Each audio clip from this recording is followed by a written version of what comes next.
آج ہم گفتگو کریں گے پاکستان کی ایک مشہور ٹک ٹاکر علیزہ سحر کے بارے میں، جنہیں ٹک ٹاک اور یوٹیوب پر فیم ملا، اتنی شہرت ملی کہ لوگ انہیں چاہنے لگے، ان سے ملنے لگے۔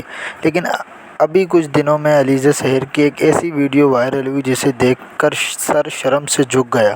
یعنی ہمارے یہاں ایسا ہی ہوتا ہے، جو لوگ فیمس ہو جاتے ہیں، مشہور ہو جاتے ہیں، پھر وہ اپنی عزت کا خیال نہیں کرتے، پھر وہ اس طرح کی ویڈیو بناتے ہیں، عجیب و غریب ویڈیو بناتے ہیں، اپنا جسم لوگوں کو دکھاتے ہیں۔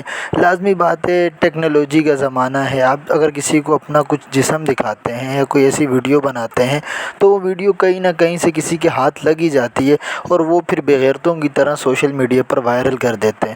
ہمارے لوگوں کو بھی چاہیے کہ وہ اللہ سے ڈریں، خدا کا خوف کریں۔ کسی کی ویڈیو اگر ان کے ہاتھ میں آئے تو وہ اسے سوشل میڈیا پر نہ پھیلائیں، بلکہ وہ اللہ سے خوف کریں کہ کل قیامت کے دن انہوں نے اللہ کی بارگاہ میں کیا جواب دینا ہے۔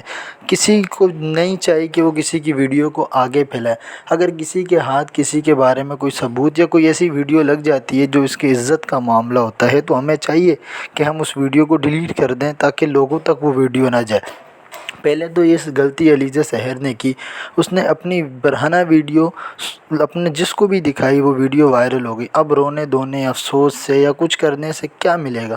اپنی عزت اپنے ہاتھ میں ہوتی ہے۔ ہر میری ماں، ہر بہن کو چاہیے، وہ کہیں کی بھی ہے، وہ مسلمان ہے یا نہیں ہے، ہر ماں بہن کو چاہیے کہ وہ اپنی عزت کا خیال رکھیں، وہ اپنی عزت کی حفاظت کریں، تاکہ اس کو بعد میں پچھتانا نہ پڑے، بعد میں منہ چھپانا نہ پڑے۔ اللہ تعالیٰ سے میں دعا کرتا ہوں، اللہ تعالیٰ ہماری ہر ماں بہن کی عزت کی حفاظت فرمائے، اور ہماری ہر ماں بہن کو چاہیے اگر وہ مشہور ہو گئی ہیں تو وہ کم از کم اپنی عزت کا خیال رکھیں، اپنے ماں باپ کی عزت کا خیال رکھیں، تاکہ بعد کی ذلت و رسوائی انہیں دیکھنے کو نہ ملے۔ جزاک اللہ۔